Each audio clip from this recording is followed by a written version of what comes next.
You're listening to the newest episode of Life Equals Choices, Choices Equal Life, with your host, Kim Olver. This is Kim, and welcome to the 24th episode of Life Equals Choices, Choices Equal Life. I changed the podcast I had originally intended for Choices, Choices Equal Life. I changed the podcast I had originally intended for today to address the racial unrest that has enveloped our country and the world. I hope you enjoy it. I am an anti-racism ally who's committed to helping bridge the gap between Black sides learn to effectively communicate. I also realize my views are steeped in white privilege and I may make a mistake with my words, so I hope my Black friends who hear anything racist in this podcast will call me out on it so I can correct what I'm saying. Thank you in advance. Mistakes and missteps along the way. I ask for forgiveness in advance. Don't let fear of doing or saying the wrong thing stop you from speaking out. People will help you to know why you may want to change your language. It won't stop me from speaking out. My position will not be popular with some of the people I know. I'm okay with that. I will lose friends who think I'm stirring a racism pot that no longer exists. To that I say, if there's nothing there, how can I stir it? Racists may actually hate me, and I'm okay with that. How can I stir it? Racists may actually hate me, and I'm okay with that. I am white and live with the privilege of believing I won't be murdered for my beliefs. I have the power to speak and want to magnify the cries for justice from my Black brothers and sisters. For this arduous task, it's because in my 20 years of conducting diversity workshops in a variety of settings literally around the world, I have learned a lot. I learned by listening. I have the privilege of being able to listen to marginalized groups in a setting where they're willing to talk about is that many of us white folks don't understand. That's partially because we don't want it to be true, and partly because Black people overall won't talk with us about racism. It isn't safe, and Black people talk about being tired of trying to help us understand something we will never be able to comprehend. Most of us whites think that racism ended when a civil rights protest stopped, or when we elected a Black president. Most white people have good friends who are Black and feel no racism at all towards Black people. You might have even said, I don't understand about racism. I treat everyone the same. Or, I don't even see color. Racism. I treat everyone the same. Or, I don't even see color. I'm going to go out on a limb here and say, I believe many white people are individually anti-racism, and perhaps that's the problem. Because when you don't have it in your heart, confirmation bias has us looking for evidence of fool ourselves into believing most of it's gone. But even if individual racism miraculously disappears, we still have racism built into our system. What it will take to rid ourselves of that is for white people to listen, to understand what it is, then to call it out when we can. But we can't do that until we listen. I'm doing my best to listen and understand their experience in my privileged white skin and let them know they are not alone. I see them and want to lend my voice to theirs. I'm not going to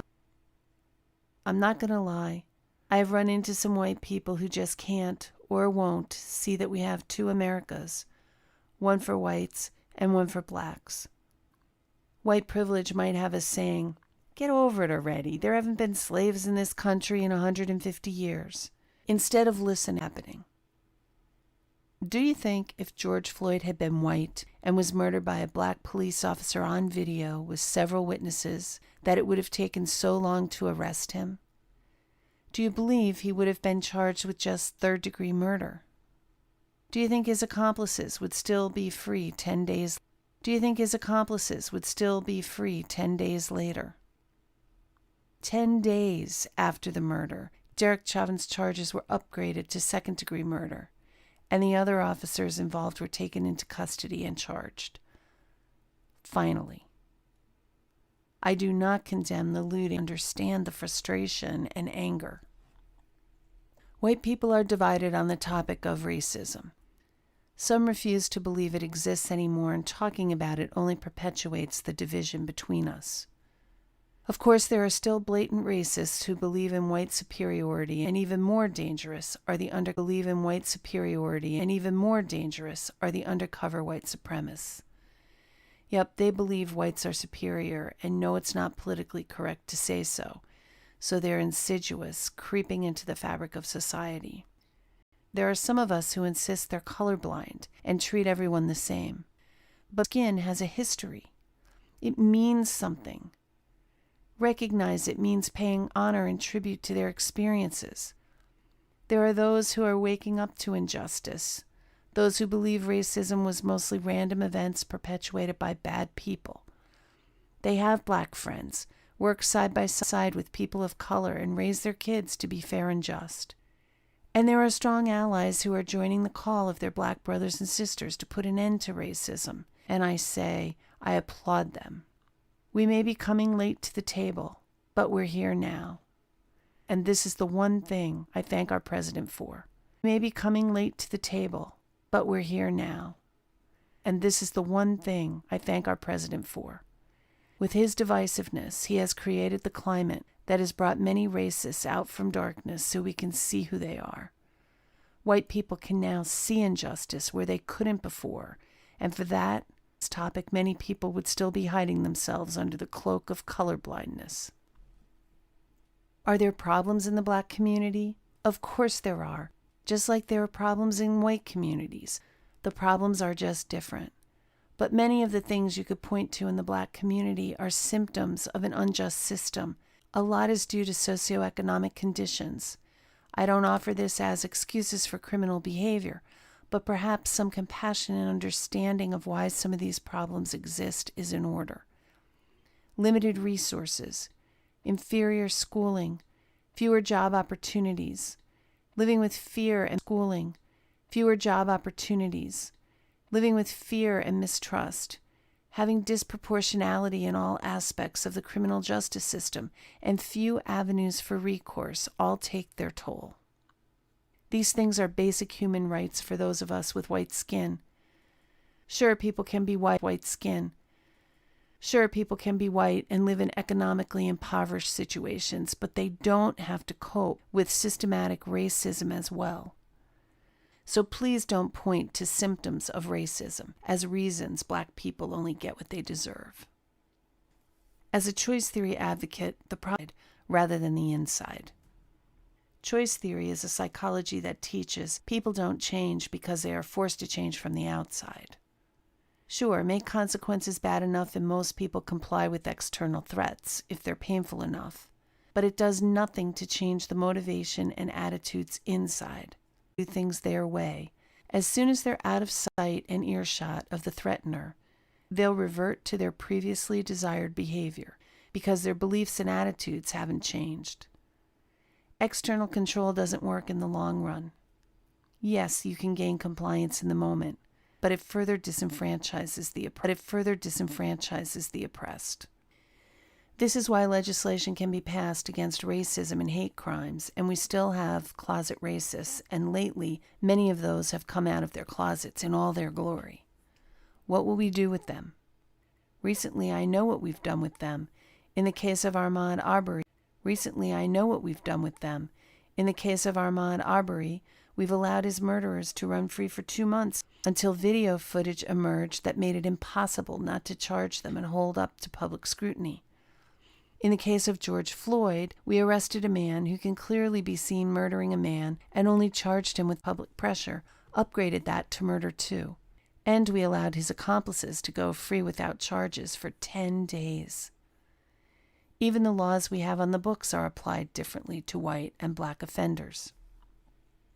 Have the laws changed some things? Sure. There are no more colored back of the bus and give their seats up to white folks anymore. And employers are no longer allowed by law to discriminate against people of color when hiring. But how can a law really enforce that? If I'm an employer and I don't want to hire a black person, no one can make me do that.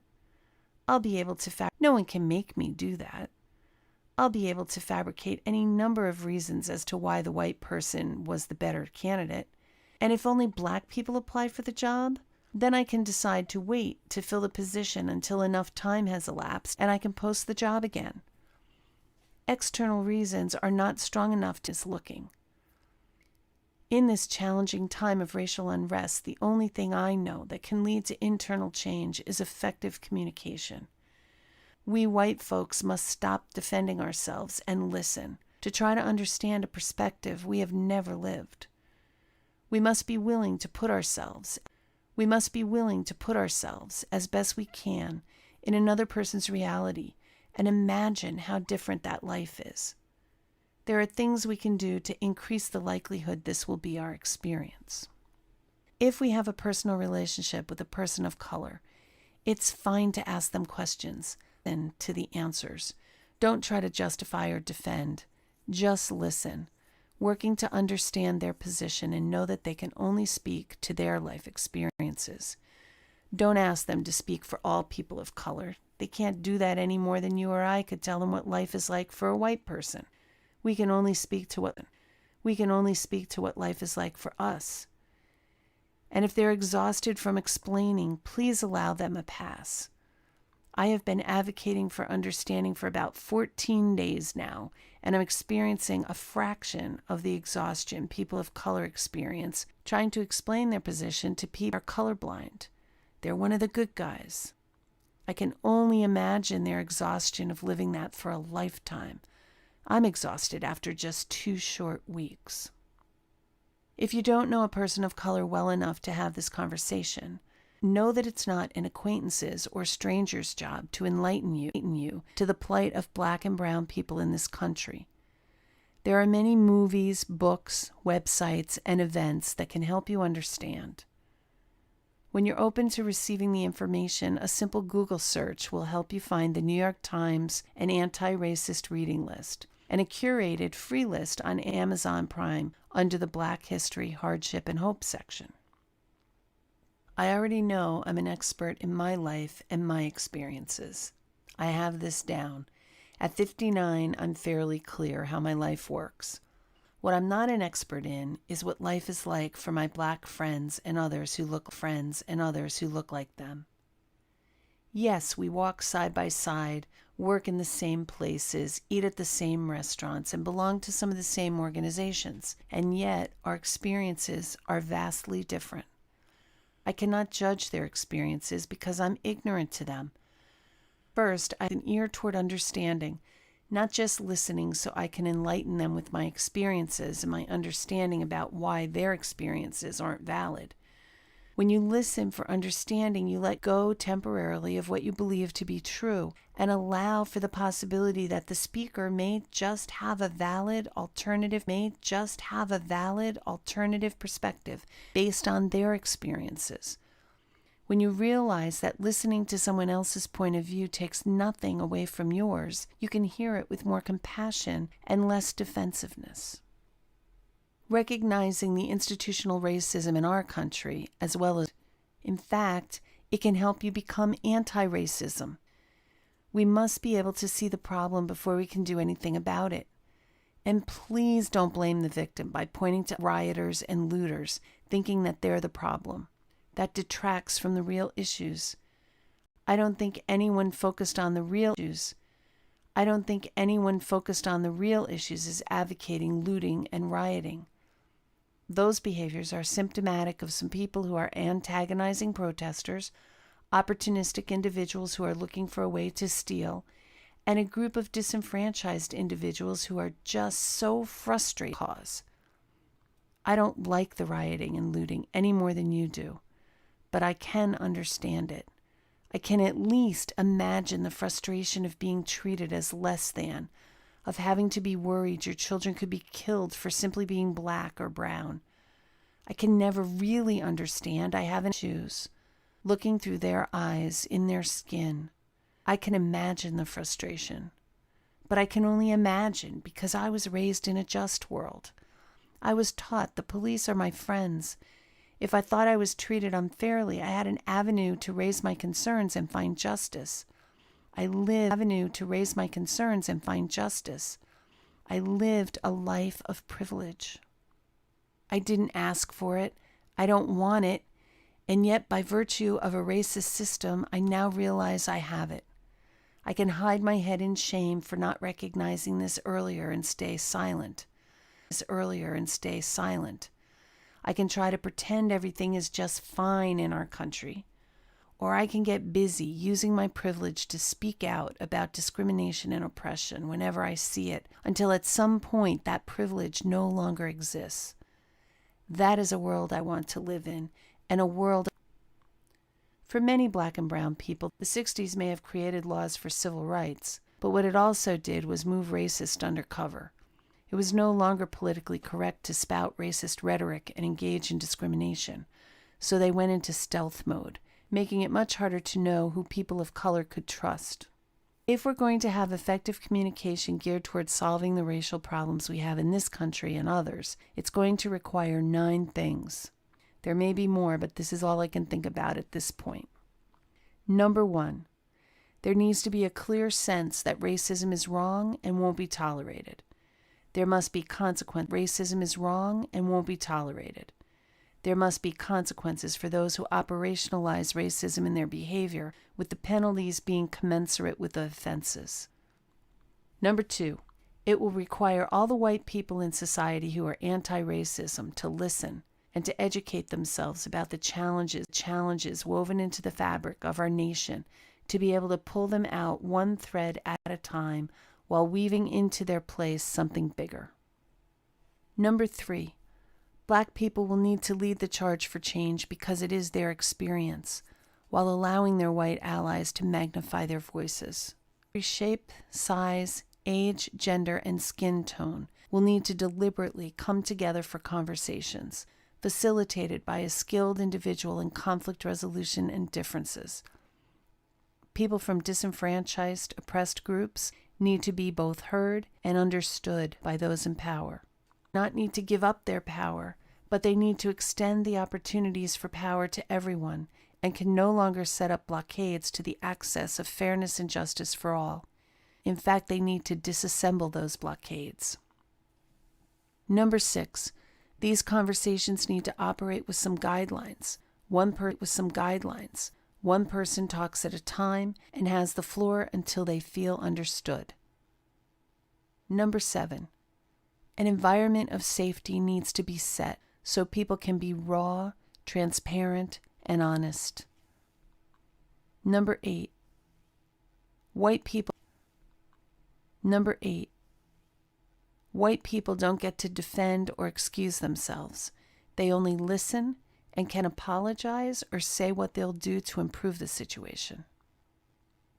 Number 9, people of color need to gradually begin to trust that the people in these groups best, but will need an adjustment period to get used to the new skills and behaviors they acquire.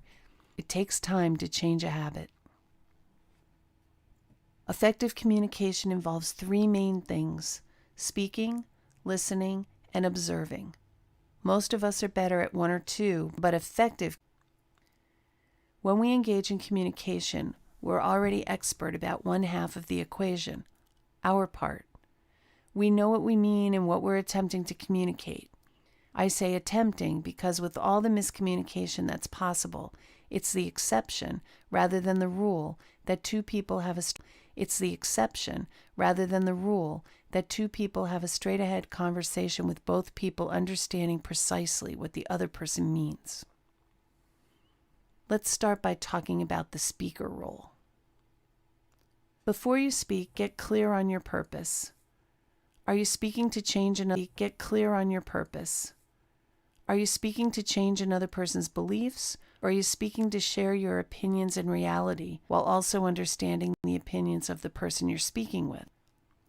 If you're using your voice to push your agenda or criticize others for their opinions, you will never have effective communication. You'll always meet in the middle and agree, or that one of you will have an epiphany and change your mind. Effective communication can still occur if both of you agree that each other has a view based on where you come from, the information you've been given, and the values you have. A positive outcome can still be reached when two people develop and recognize each are valid. And there can be more than one legitimate way to see the issue, and that's okay, as long as all experiences are honored. One of the challenges of speaking is speaking plainly and clearly so your words aren't misinterpreted. This is an area that can be challenging for me. I'm so clear about what's in my head, but that doesn't always come directly out of my mouth. I sometimes expect people just to understand the nuances of my messages based on knowing my character and not necessarily the words I speak. This doesn't usually result in effective communication. Being clear about what you're communicating is important. Another challenge in speaking is believing the other person knows you so well and should be able to guess what you mean. You know what you want, but you don't say so directly. Instead, you hint around, hoping the other person will read your mind and comply with your unspoken request. As you might imagine, this tactic usually leaves the speaker frustrated and the listener confused. When you're the speaker, take a moment to get clear about what you want to say before you say it. Then choose your words in a way that maximizes the chances your listener will understand you. Just and rigid, you'll likely produce the opposite effect than the one you want. People are interesting. Try to change their mind and convince them your way is correct, and they'll likely dig in deeper to their way of thinking and stop listening to you. I find the best way to communicate is with the mindset that you aren't trying to change the other person's mind. Your goal is simply to provide them with information they didn't have previously, so that information can be factored into their decisions in the future. Presenting information as just information for consideration is often heard much better than voices raised in anger accusing others of things they only get defensive about. If your goal is understanding, the information must be presented in a way that will maximize this outcome. I call it using my "please pass the butter" tone. In my own head, when I speak, I remind myself that I can't change people. I can only provide information that they may hear that leads them to want to change themselves. Listening. Listening is a much harder job than speaking. Listening involves more than just hearing the other person speak, just waiting for them to stop talking so you can jump in with your wisdom. It involves listening to understand what the speaker is attempting to communicate. You may need to ask some questions to clarify, reflect back what you're hearing to get confirmation from the speaker that you really do understand. If you miss the mark, then the speaker continues to speak until you're able to understand to the speaker's satisfaction with the speaker's perspective. I can understand what you're saying and still disagree, but the idea is to work towards understanding. Consider the speaker's perspective and then decide what that new information does to your perspective. Did you move closer to the speaker's view, remain the same, or move further away? Remain the same, or move further away? Did you develop a new understanding of a situation? Best case scenario, you reach an agreement you are both happy with. This does not require agreement with each other's perspective. You can understand each other's perspective and craft a solution that accommodates, come to an agreement on perspective. That can happen too. Effective communication is difficult if the listener refuses to accept the validity of the speaker's perspective. This is not true or false, black or white. It's a perspective. If I look at a person's face from the side, I'm going to see something different than a person who looks from a full frontal view. Perspectives can change opinions and experiences. Perspectives are influenced by genetics, the accuracy of your 5 senses, what you choose to focus on. Personal experiences more likely will have different perspectives than similar ones based on all the variables involved. Observing. Nonverbal communication makes up a large part of the communication process. You need to be a good observer of body language and listen to the tone of the message as well. This becomes more difficult when the speaker and listener come from different cultures. Nonverbal communication means different things in different cultures. Touching is quite appropriate in a Latin American culture. Loud talking and talking over one another is common in Italian culture. This is a much shorter distance in several Asian cultures. Hand gestures can mean different things in different cultures. One thing you can do if you notice some nonverbal language that struck you a particular way is to check out your perception. Ask, did you mean to discount what I'm saying right now by looking away when I speak? Or does that mean something else? Or nothing at all? When things are said or nonverbals are observed that means something to you, the listener, the normal response is to make a mental note of it. And if your discomfort was great enough, you probably told yourself a story in your head based completely on assumption based on where you come from and the culture that's familiar to you. This was never clearer to me than in 2 different situations in Black culture for me. I went with a friend to a Black church. I was raised in a Methodist church in rural Pennsylvania. At my church, we were taught to be respectful by being quiet and reverent. We couldn't speak in church, particularly when the pastor was delivering the sermon. When it was time to sing, we opened the hymnal and sang the words and notes written on the page, standing still in our pews. When it was time to pray, we bowed our heads and said nothing but an amen at the end. At the Black church, the story I told myself shouted out things as the pastor was preaching, danced in the aisles during the hymns, and often shouted out words to God during the prayers. I was shocked initially until I was able to talk to my host about my impressions, and we had a good laugh about it. Oh yeah, in my church, I'd never seen anyone touched by the Holy Spirit the same way I saw in the Black church. Man, I'm telling you, it was a little bit scary. This just speaks to how different cultures influence behaviors and can lead to terrible assumptions about what's happening in the minds of people who don't understand. When you find yourself in communication with someone from another culture, ask questions to understand before jumping to inaccurate conclusions. Another incident was when I was at a Black friend's house who was having a house party. I was the only white person there, but that was fine with me. Before too long, the cards came out. The game was bid whist. That's not a game I knew, but I'm a card player. I know spades, pinochle, hazy, and of course, old maid and go fish. My parents were pinochle players too, and when I was a kid, I remember card nights at my house. I was supposed to be in bed, but always the kid worried I'd sneak downstairs to listen in. You know what I heard? Not much. They would ask for another drink, ask which suit was trump, but there wasn't a lot of talking going on. In fact, talking was discouraged because it might be a code worked out between partners that gave them an advantage in the game. Guess what I heard? Posturing, so much so, as I observed from the couch, I was concerned 2 men were going to come to blows. Of course, that didn't happen, and I later learned that trash talking was part of the game, but without understanding that, I had a fearful story already made up in my head. So when you're observing, if you find yourself feeling some type of way about another's behavior or micro movements, just ask. Have that be one of the guidelines. It can really cut down on a lot of misunderstandings. Part of my path to mental freedom is 100% responsibilities for all the things you do, including those you decide not to do. You're not responsible for what others do.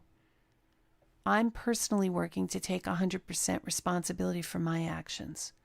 I'm using my platform to speak about what I believe is right and what we can do to contribute to fairness and healing for all. When the oppressed try to stand up for themselves, they need to worry about retaliation, social exclusion, job loss, mental and physical repercussions, up to and including death. It takes those with privilege to care enough to stand but side by side. My goal in taking on this podcast is not to fight the fight for my Black brothers and sisters, but to add my voice to the many who are screaming for equality and justice. I don't pretend that I'm some kind of expert.